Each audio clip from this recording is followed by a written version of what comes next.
Welcome back to Raised by Giants live discussion. Good to see everyone. Welcome everyone in the chat and any moderators and channel members out there, and to anyone that's listening to the replay. Thanks for joining us. And if you're listening on the audio only, welcome. If you're watching on YouTube or X, be sure to follow the audio only on any and all podcast platforms. You can set it to where the shows are automatically downloaded upon release. I listen to a lot of podcasts while I'm driving on Spotify, so it doesn't suck up all of that data. So be sure to follow the show on Apple Podcast, Amazon, iHeartRadio, Google Podcasts, so you never miss a show. A Clockwork Shining is also available on Tubi. Anywhere you can download the Tubi app, you can now watch my documentary, A Clockwork Shining, on Tubi. So even if you've seen it already on Amazon Prime or Apple TV Plus, watch it again on Tubi. Really helps us make more content in the future, as I am currently making a new documentary. I'm in the process of making a new one. I have the link pinned to the top of the chat for Clockwork Shining on Tubi, and it is also in the description as well. Thank you guys very much. So with that down, we have with us returning guest, philosopher, researcher, educator, spiritual teacher, and visionary on occult and esoteric studies, Wayne Steiger. Welcome back to the show. It's good to see you, my friend. How you doing, Ryder? Thank you for having me on. Really enjoy it. The conversations are great mind coitus. I always love talking philosophy with you, Wayne. It's one of my favorite things to talk about. And I think some people misunderstand me sometimes on here. They think that I'm like all factually driven and stuff. But I mean, I am to a certain degree, but I've never ruled out the possibility that there are things going on outside of our realm of perception. I mean, obviously there is entities out there lurking. Obviously there is an astral realm. There is an astral plane. I've visited it a few times. I've never really been outside of my body, but come really close. And I've experienced the pure darkness, the darkness realm, in a near-death experience. I think I've spoken on that several times. So I think people have like a weird thing with me where they're like, oh, you know, blah, blah, blah. You know what I mean? Like, there's people on the internet. Those people on the internet, Wayne, sometimes they can suck, my friend. You know, I as I was talking today over on my show, is that technically we are already in the astral realm. We're just in one subdivision of it. And it seems like there's a lease that, you know, once the lease comes up, then you head to the next one. And I have no doubt that I think the vast majority of us are going to be shocked when we make that transition, and hopefully consciousness is transferable. You know, if it's not, then I don't know what we're going to be in. But you know, they say it mimics a lot of what this reality looks like. That's what I'm thinking too, Wayne. I'm like, well, what if whenever we die and we go to another, like let's just take it for granted that whenever we die in this physical avatar that we're in and we go to another place, who's to say that place doesn't suck too? Who's to say that other reality over there doesn't suck just as much as people think that this reality sucks? Which I don't think that this reality sucks. I think that this reality is probably the only reality in existence where we can experience this physical existence. I don't know if any other realm or any other reality we're going to be able to experience things the way that we experience them here. I don't know. What do you think of that? Well, when you think about that transitioning, either, first of all, we have to decide, is there going to be someone on the other side waiting for us that we know or identify? But then again, you know, when we were born, did we really know our parents? It's like, and how do we make that transition? In the paranormal, it would say that, you know, we end up having spirits, souls that somehow are formless, but yet are conscious. I don't think it's that away. I think that we actually carry the image of these avatars, these bodies, with us because at least in the beginning, how are we going to be identified? Or do we go in as like we do here as newborn babies? And if that's the case, I hope there's someone over there who's waiting for us. But either way, we're all heading there. And as I have come to believe, I don't think we all end up in the same place. It just doesn't make sense that you would throw every human being basically into one pile. And, you know, if a person who went through life who wasn't spiritually motivated or minded and really didn't pay much attention to that, where another, that's all we did was our whole time here was to improve ourselves spiritually. And that's in essence preparing for this next level. I just don't see how that would mix. So I believe it's going to be better than what we thought. Well, let's take the Christian perspective of this, right? Heaven, and the way that some Christians believe that heaven is going to work and how it's going to operate, right? How would you be able to quantify an endless amount of like happiness and like ecstasy and like love? That almost seems like that it would drive someone completely crazy. And that's what I mean by like us having a balance here. We get to have a balance of that in this reality that kind of levels the playing fields. It gets tilted one way some days heavily. You know, you can be really excited, you can be really happy here, but on the opposite end of that, you can also be really sad and really depressed. So it ends up like balancing itself out. If you were in an endless state of happiness and ecstasy, Wayne, would you not lose your mind? You would think that you would almost lose your mind, right? And that goes back to what I have that I heard someone say a really long time ago, probably in like 2010 or even earlier. They said that demons, what we would personify as demons, actually dwell in nothing but ecstasy. That's why they're so insane, right? That's why they're evil, right? Because they dwell in nothing but ecstasy. Okay. And angels dwell in nothing but pain and sadness.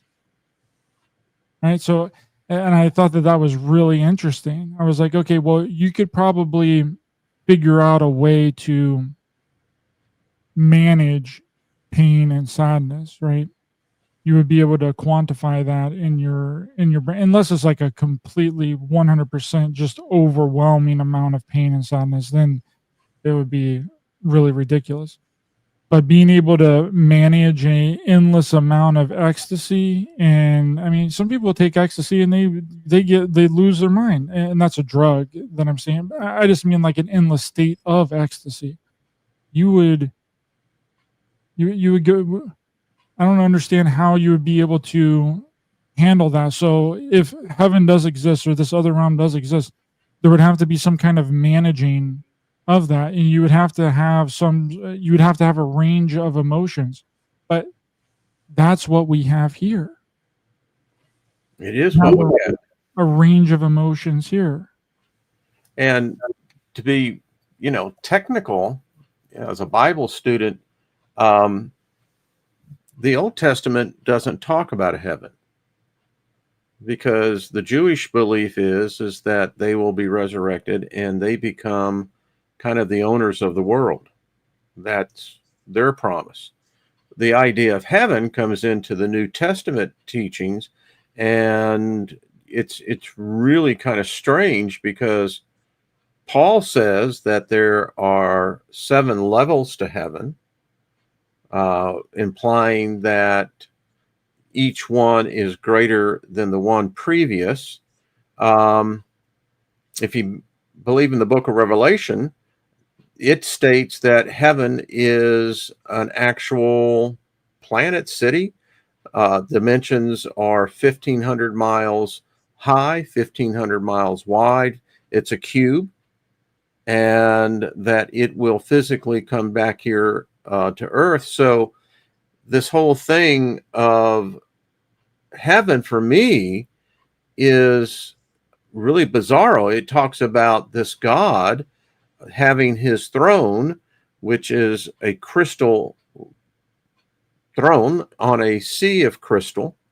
It's got these really weird creatures at each corner of his throne. Then it's surrounded by 24 male elders. And when you start reading this, and you, particularly if you believe it, you're, a devotee to the belief system, it begins to write an image that most people don't really think about. And heaven for Christians is different than again, in the Jewish belief system, they don't have heaven. And hell,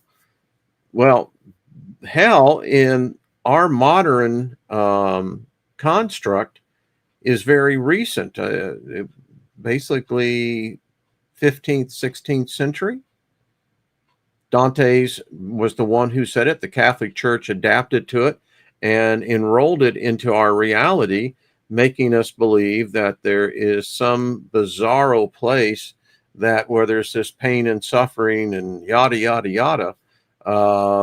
And there's some writer who believe that when you die, that while every one of your syntaxes are basically exploding, and it has the image of a brightness to your consciousness, you think about it, you're probably going to end up where you think you're destined already. It's not I don't think where you end up permanently, but there's a transition period until you begin to realize, well, that's not true.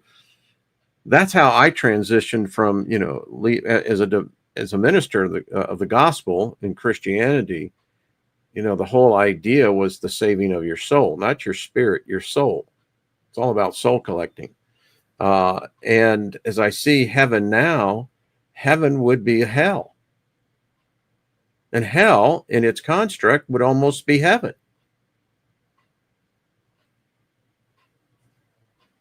Yeah, Rob Oz, I kind of agree with this. Heaven is a bargaining chip in the game of control.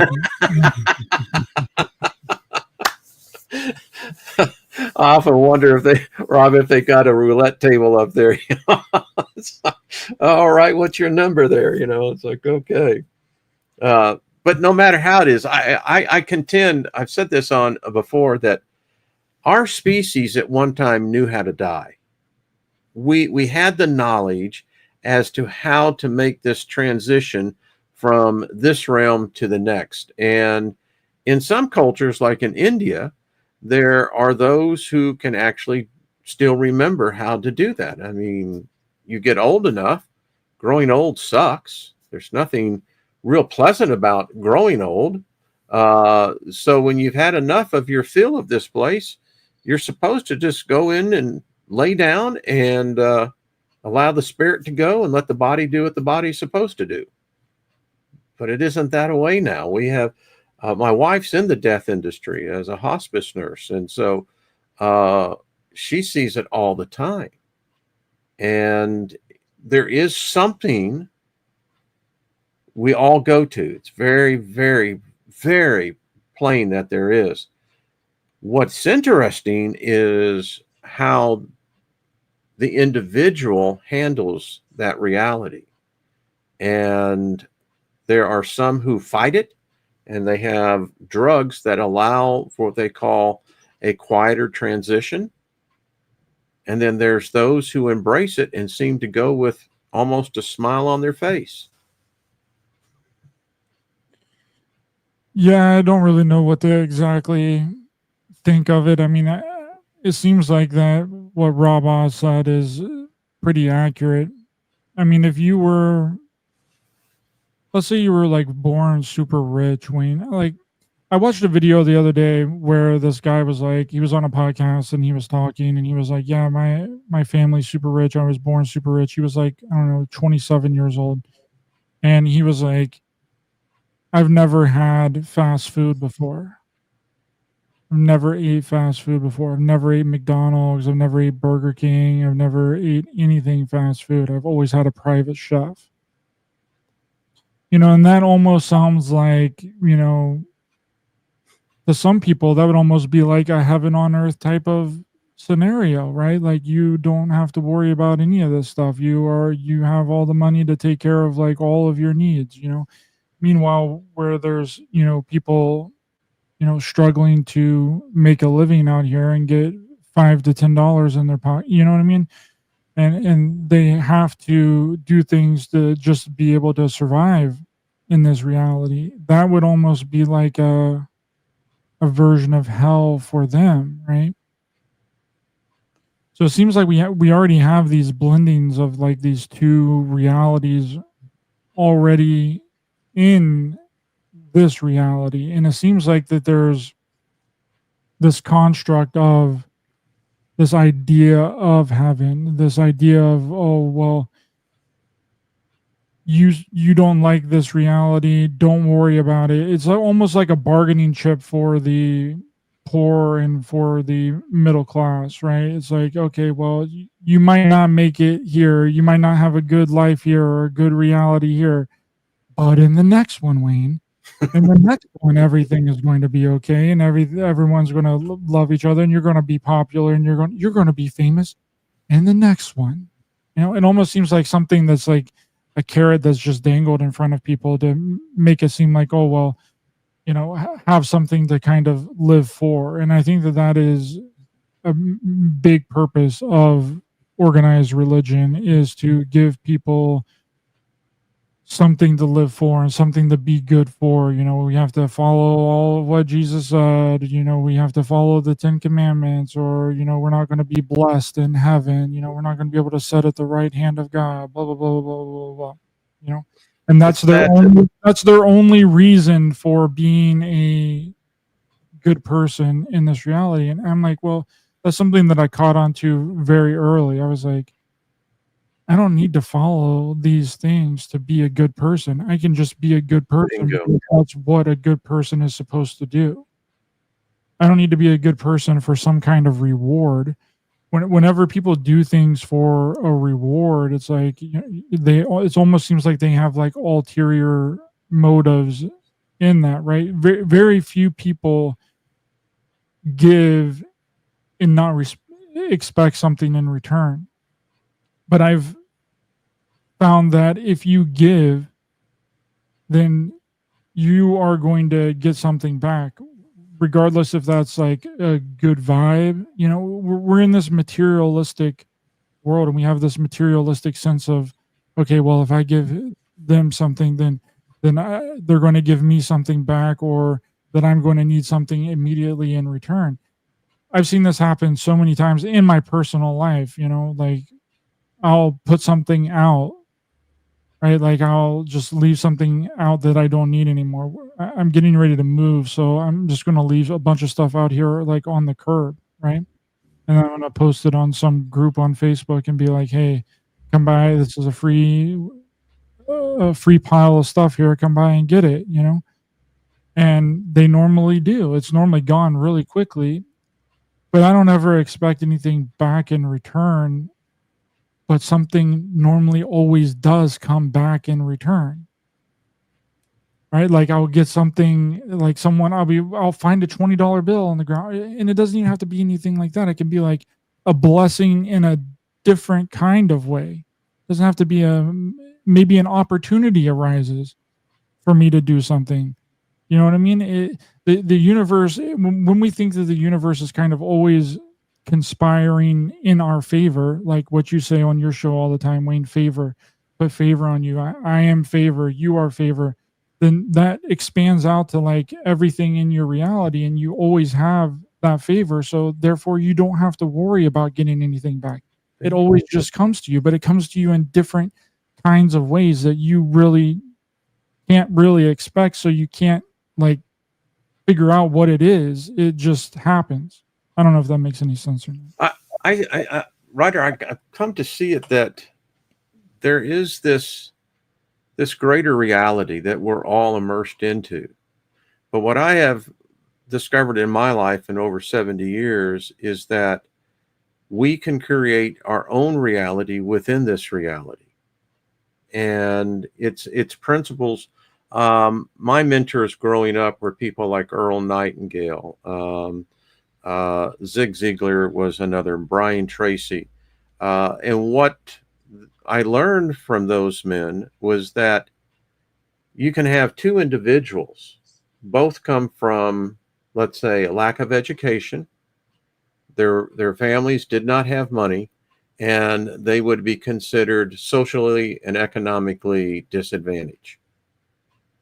And it's interesting because the two have exactly the same thing, but one has learned the secret that what you put forth is what the universe is going to give back. And once you get into the rhythm of expectation with results, it changes your whole life. And it's not about a God. It's about, to me, the raw forces of creation, this thing that we call the universe of our existence. It seems to work on that. Some call it the seed principle. You sow a seed, and when the harvest comes back in, the seed always produces greater than itself. These seem to be universal laws. And those laws seem to work in the opposite. I think it's interesting that you find individuals that who you see it all the time on these reality shows, the cop shows, that the cops end up pulling over the individual that just so happens, to not have a driver's license, and doom, doom, doom, doom. And for myself, as a philosopher, it's because that individual was expecting to get pulled over. That was their greatest fear. So that's what they were exactly manifesting, and that's exactly what the universe gave them. Yep. I mean, these are principles that, and to be rich. You told the story about the guy having a chef. I wouldn't. You see, for me, I like cooking. I'm an alchemist. Cooking is the greatest experience of alchemy, and I would be very uncomfortable about that. So I don't think that that's an advantage. I think that would ultimately be a disadvantage.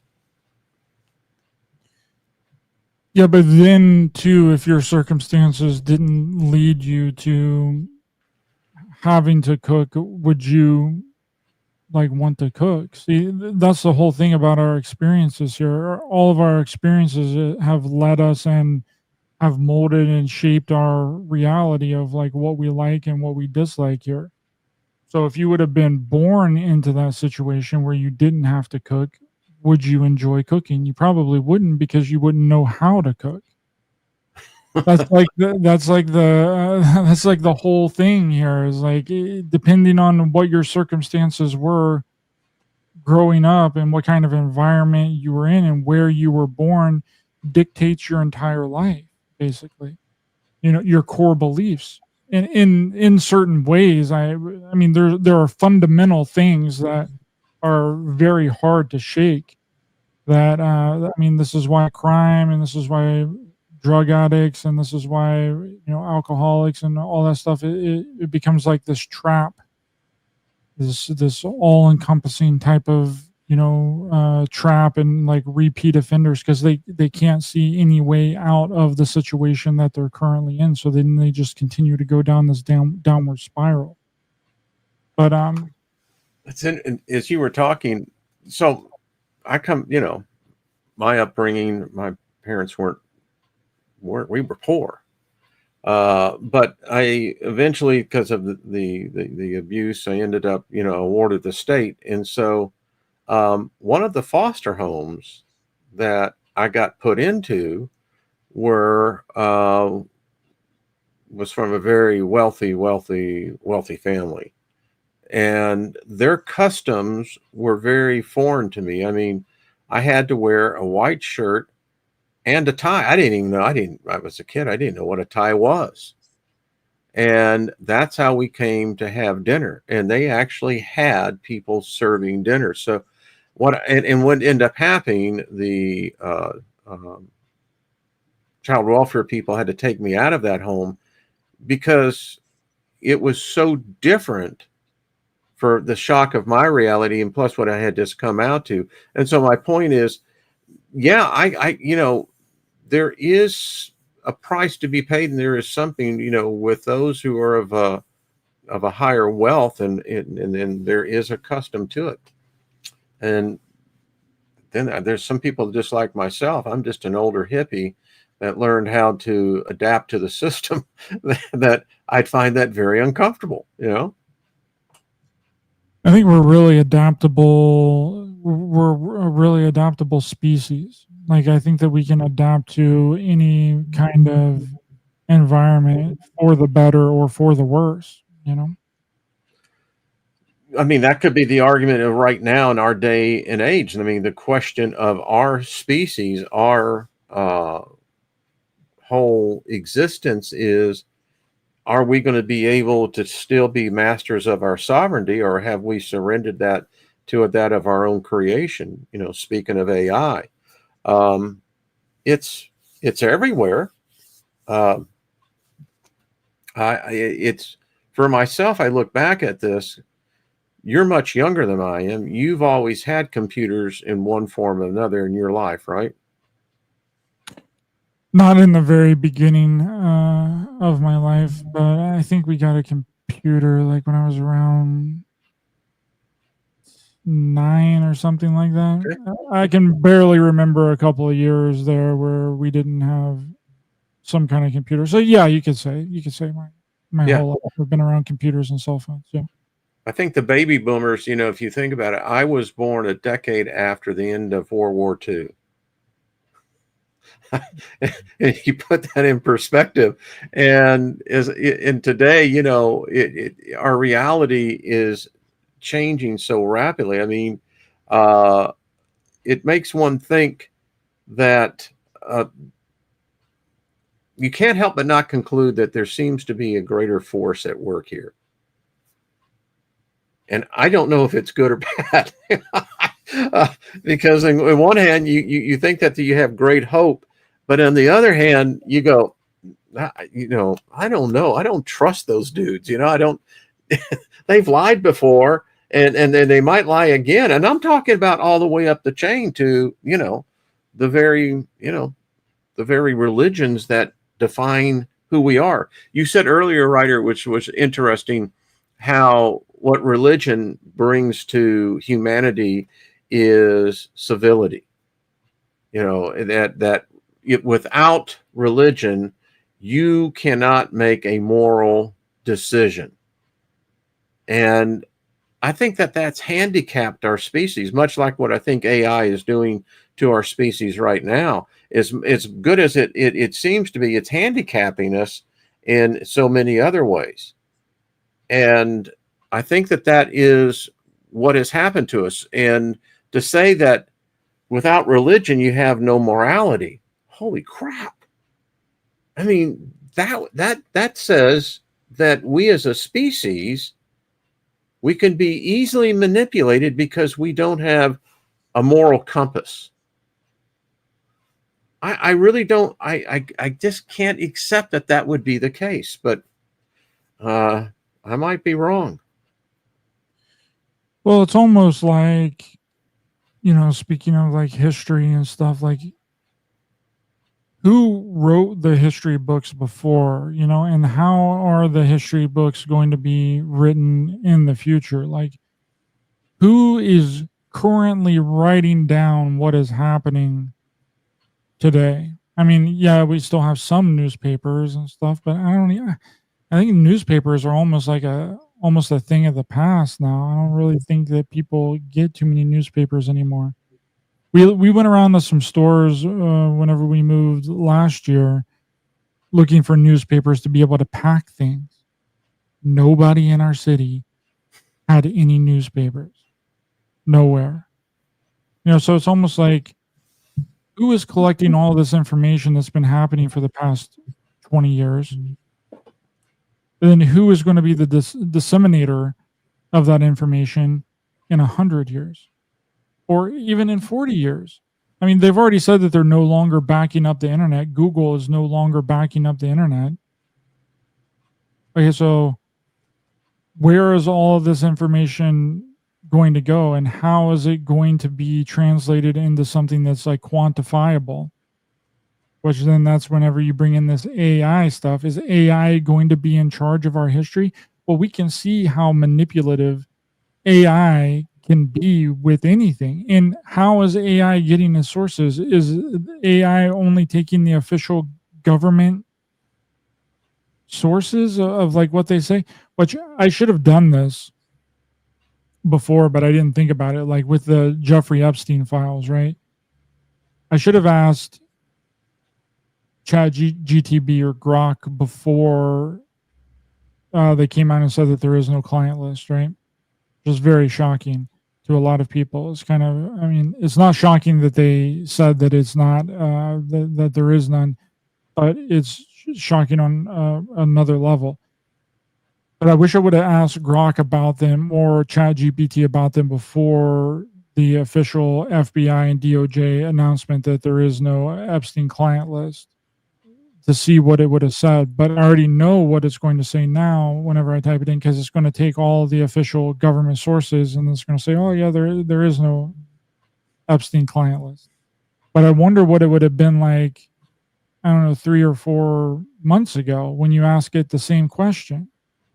So it's like, well, where is it? How is it sourcing? I mean, we know that it's sourcing all of the information like on the internet, but is it only sourcing the information from the internet, from what the government is officially saying? I think That just seems like the media. That's just the media in a different way. That's all the media does, is just parrot what the official government story is. Would AI not be any different than the media? Who's the arbitrator of truth? I mean, that's what it comes down to. And you talked about who's writing history. Well, right now, I don't believe it's humanity. I believe it's a machine. If you give validity to the Mandela effect, and there's enough evidence that clearly shows that there is something that is rewriting even what we would call recent history. And if the Mandela effect is not true, then it means that there's something wrong with us collectively as a species, that we can't even remember recent past events. I think it's the latter, but that's just my opinion. So, because the other alternative then is that there's some kind of intelligence that seems to be manipulating facts and replacing it with a pseudo history. And that pseudo history seems to be adapting to us as a species, as a culture, a society. If that happens, then I think we become so lost that we can't find our way back. Right now, I think we're leaving breadcrumbs for ourselves. And I mean that metaphorically, as a culture, as a civilization. Because history, that's what made the Sumerians unique. Way before there was ever a Hebrew, way before there was a Bible God, the Sumerians realized their place in history. And that's what made their culture unique.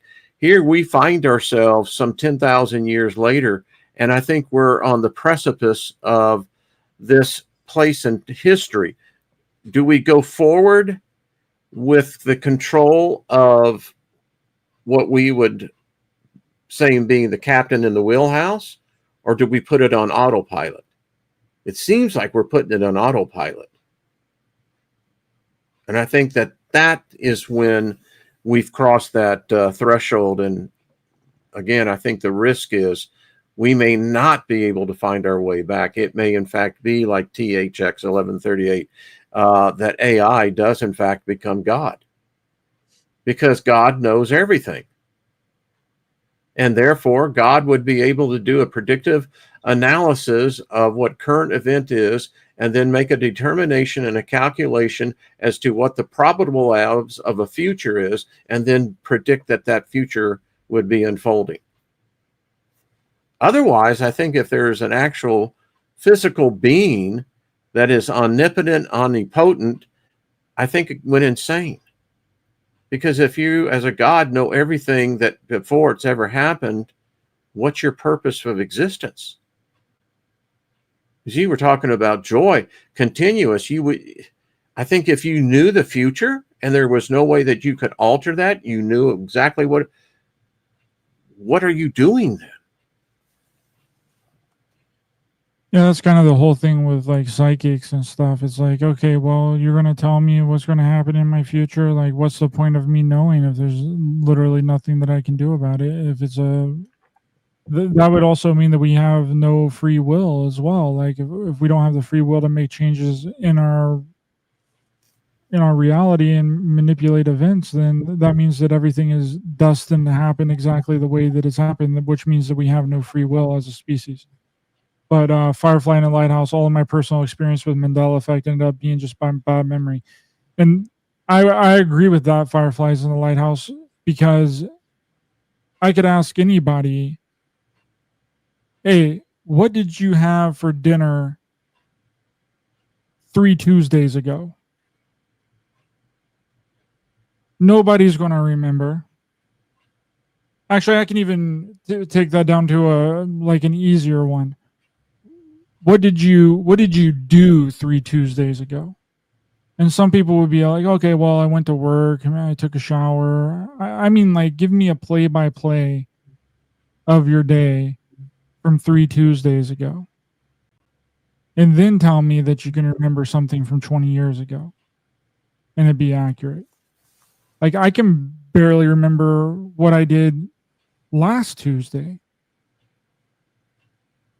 You know, like our memories are not what they should be. It takes some sort of event, like a traumatic event, for us to remember anything that happened, like specifically on that day. And that's another reason why they do these big traumatizing events. Everybody remembers where they were on 9/11. Everybody remembers where they were if they were alive during the JFK assassination.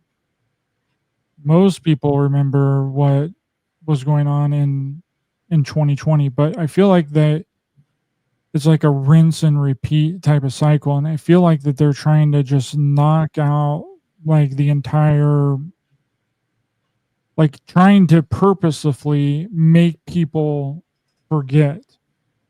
You know, so then it's not so hard in the future to go back and, rewrite some of this stuff, because whenever the history is going to be written by whatever it is, AI or whatever, in the future, in, let's say, 80 years, when I'm dead, when everybody that's been living in this time that can remember any of this stuff that's happened is dead, that's whenever they're going to write it.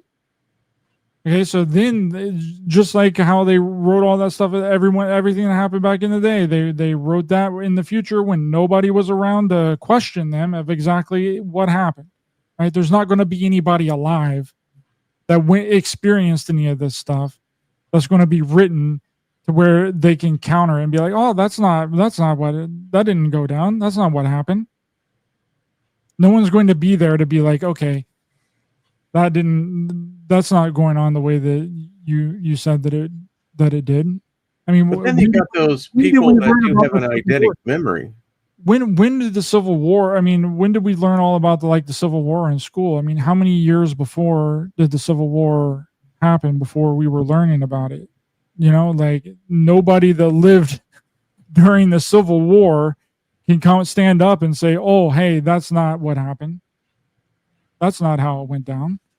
So it's going to be written so far in the future that it's not going to matter anymore because all the people that were involved are going to be dead. Well, you can say that about all of history. I mean, that of which we've remember is a minute part. But as far as to that the fact that there is something going on, I have a gifted memory. But I can tell you this, and I grew up watching The Twilight Zone. And I can tell you that it was never Rod Serling. It never was. It was Rod Sterling. And, but, people can say that, maybe their memories are not that well, that we as a species have amnesia already. We don't know where we came from. Right. We don't know how long we've been here. We don't know why we're here. Everything that we fill in between the spaces is just merely our thoughts. And then we call that history. As though who's really going to care? As you pointed out, listen, if you lived back in, the 12th century, and you were just a poor farmer, no one even knows that you existed. Was it important? I don't know. If you believe in the time theory, it would say yes, that person played a particular role in the bigger picture. I don't know, but did anyone care? And I think when it really comes to the fact, we don't care. We would rather forget and make our own history and interpret it as we see it. And you're right. 100 years from now, if they still have a record of this, I don't know. Let's say these podcasts, let's say that they're somehow archived, maybe. Would it even matter? I mean, I think the question that we're on the verge of the sixth collapse of us as a civilization. So maybe there might be something in the future that there'll be a remnant of us. I don't know. And then maybe no one will care because they're all about survival. I don't know.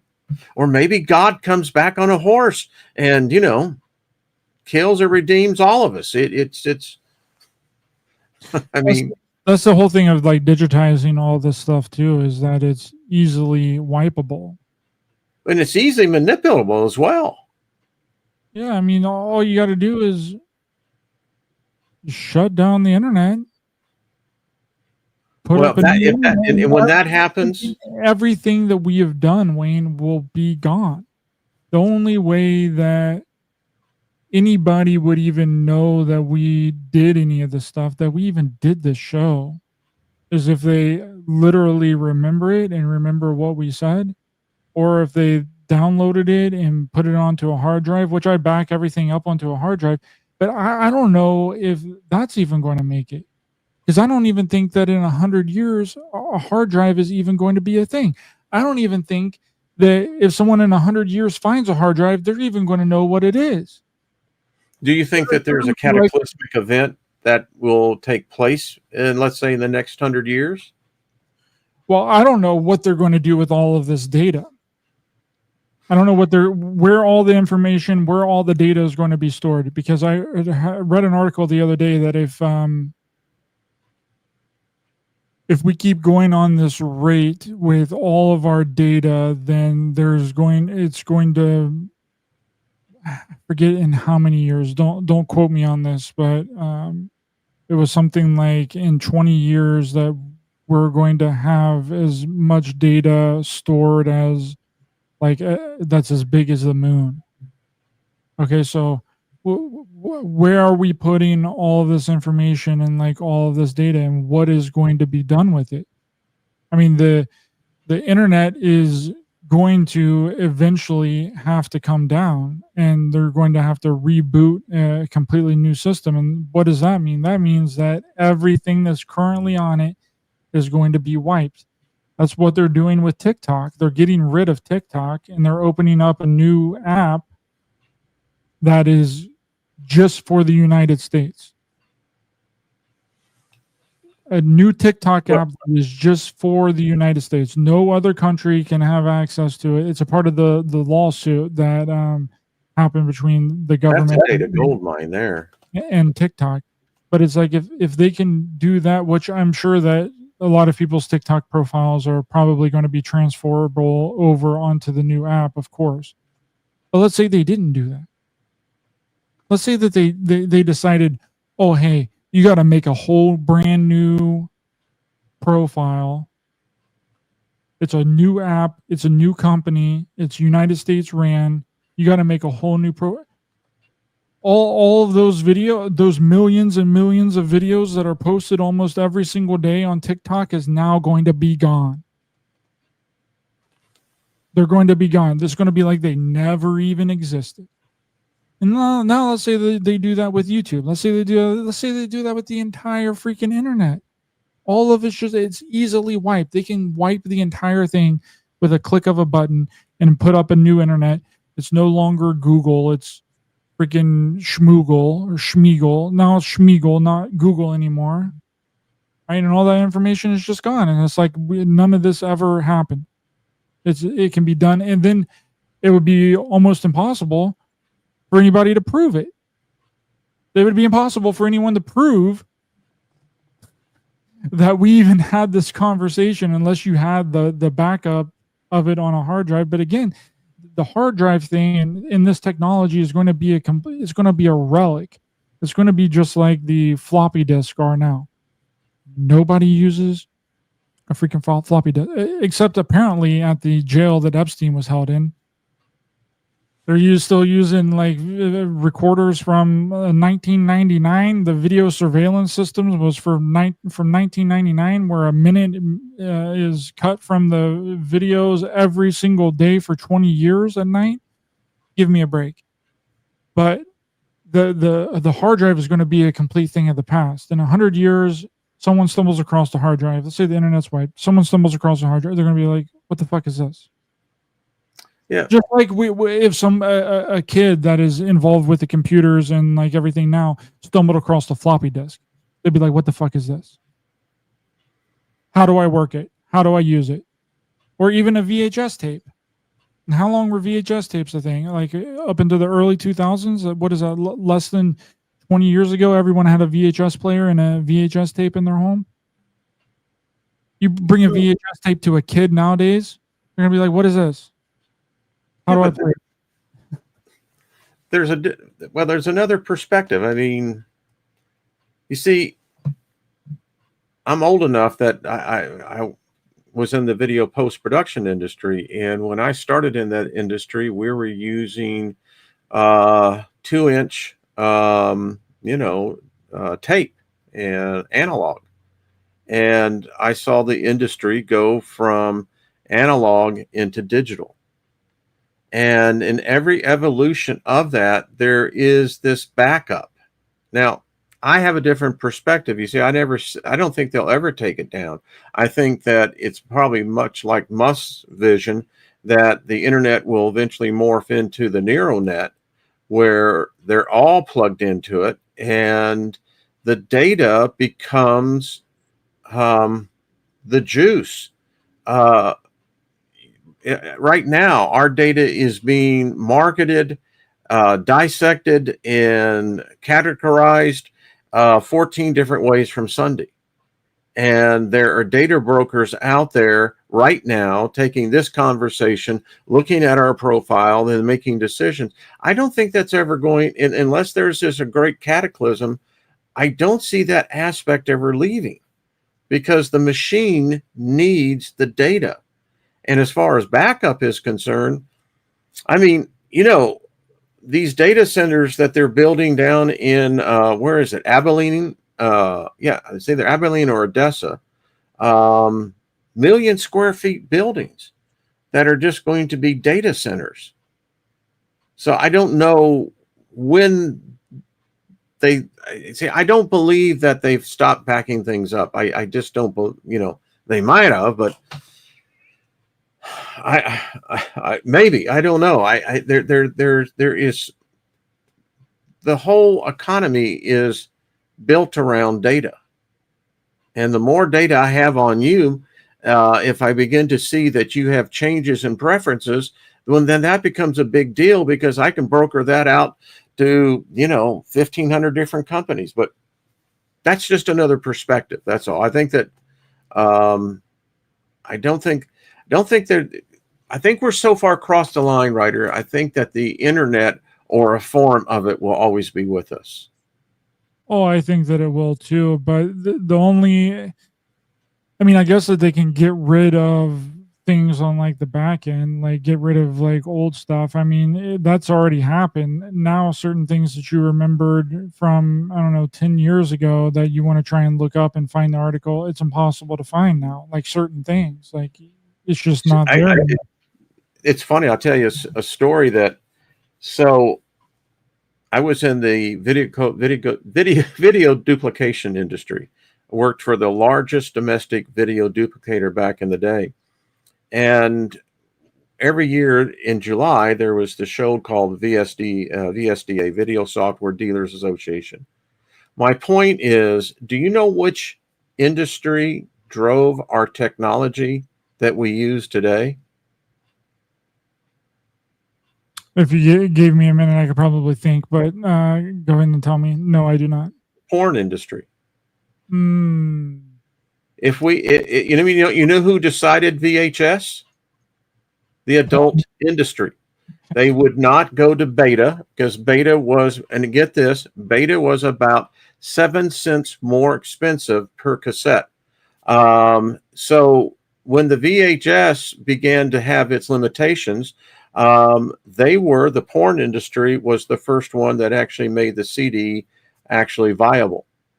And if it hadn't been for the adult industry, you would not have today the digital technology of virtual reality.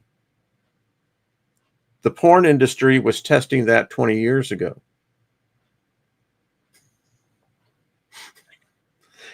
Hey, listen, it gets worse. If you look at the Adam and Eve story, right? If you buy into that, that means humanity is built upon incest.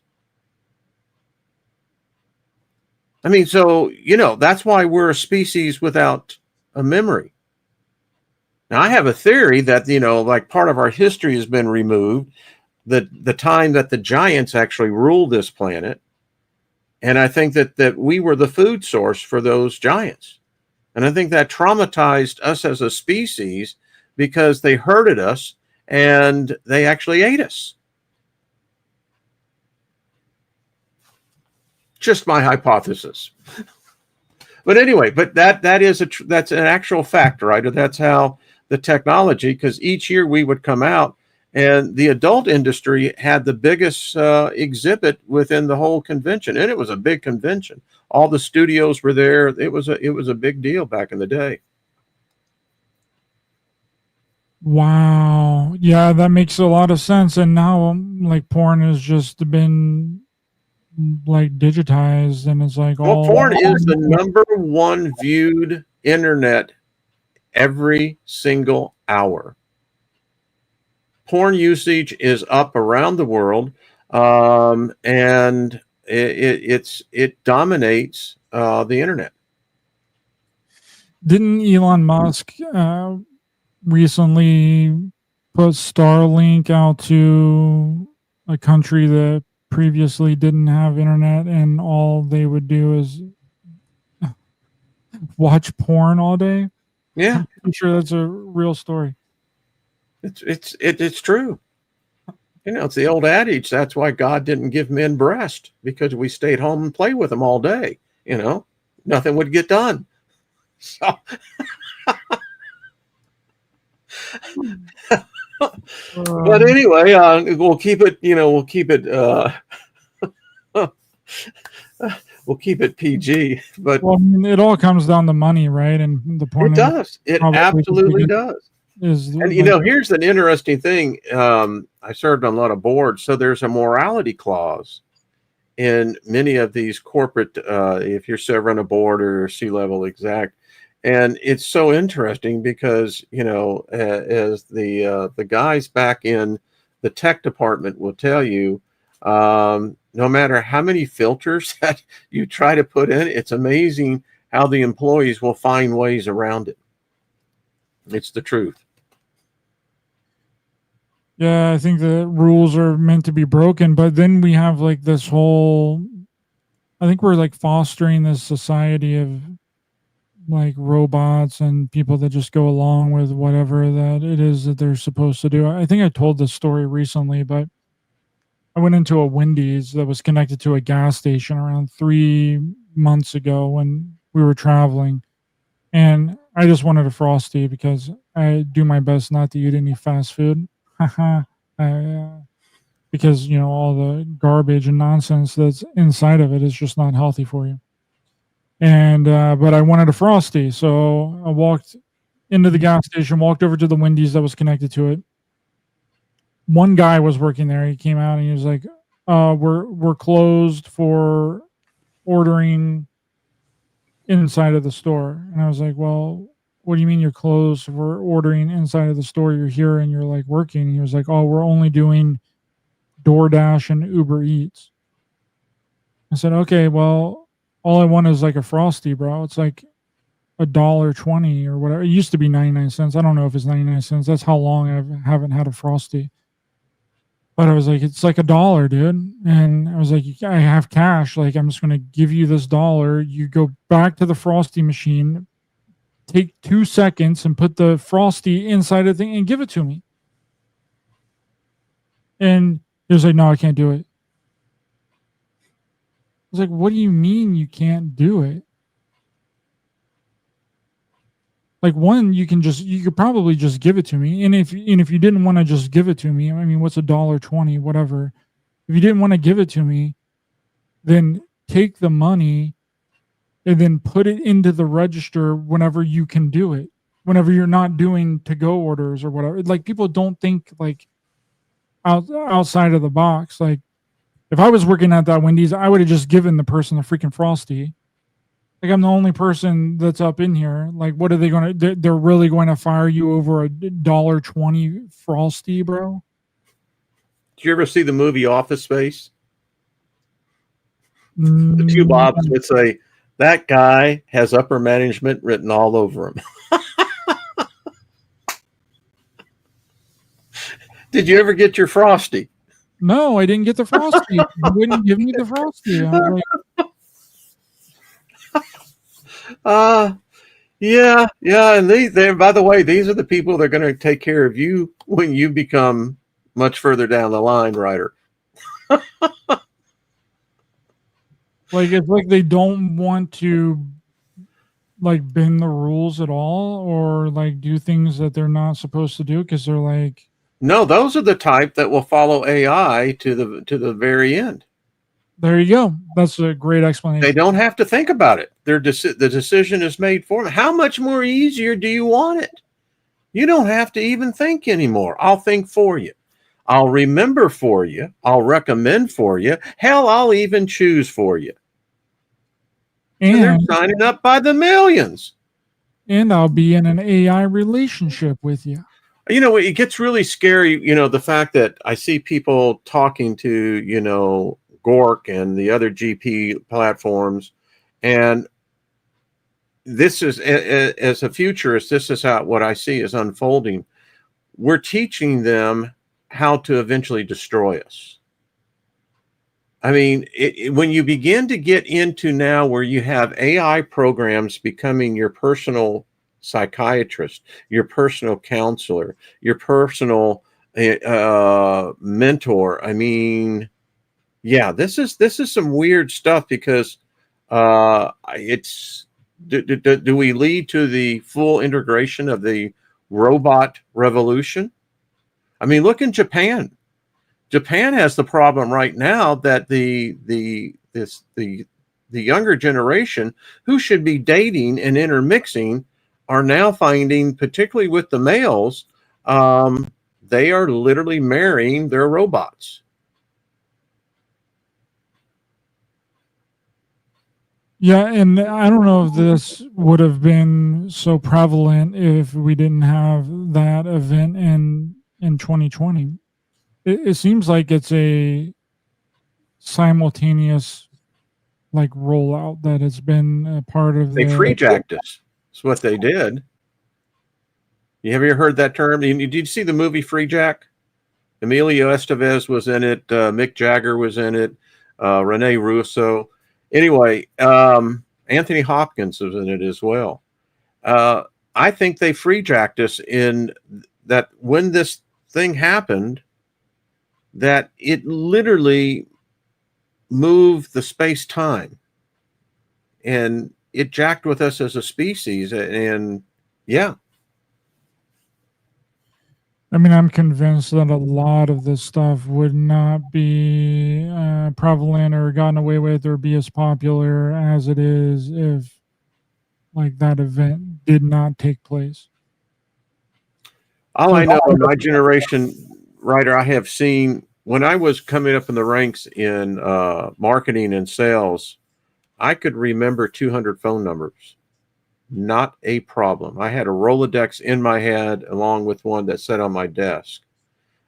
Today, I can literally say I probably have about a dozen phone numbers that I actually can recall right on the spot. Yeah, even I become a victim of it. I know maybe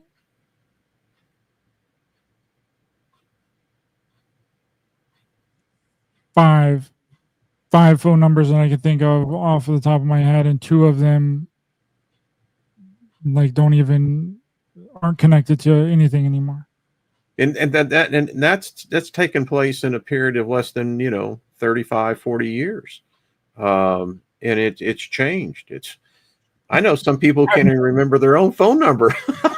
It's like there we go. Lighthouse got it. Took the words right out of my mouth. That's the reason, because I've seen it recently. That happened to me. Sometimes that happens to me too, where I'll get a digit wrong or whatever, and I'll be like, "Oh, that person like never hit me up." Like I was like, "Wonder what happened?" And I was like, "Oh, I gave him the wrong phone number." Well, there's your problem. And that's where it's a scary proposition where we're heading to. And I Ryder, I don't see anyone stepping on the brake. I mean, my big beef is this. We should by now had a worldwide council meeting on defining and putting the constraints on AI. But no one's doing it. And so it just continues to build upon itself. And, I think, again, we've crossed the precipice of, no return. Yes. Actually, you can actually give a person direction. It doesn't work that way.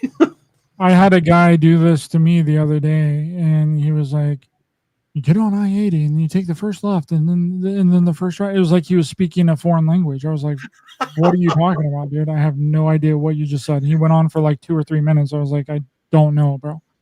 Anywhere that I go now, Wayne, is just automatic GPS. Like even if I've been there 2 or 3 times, it's just automatic GPS.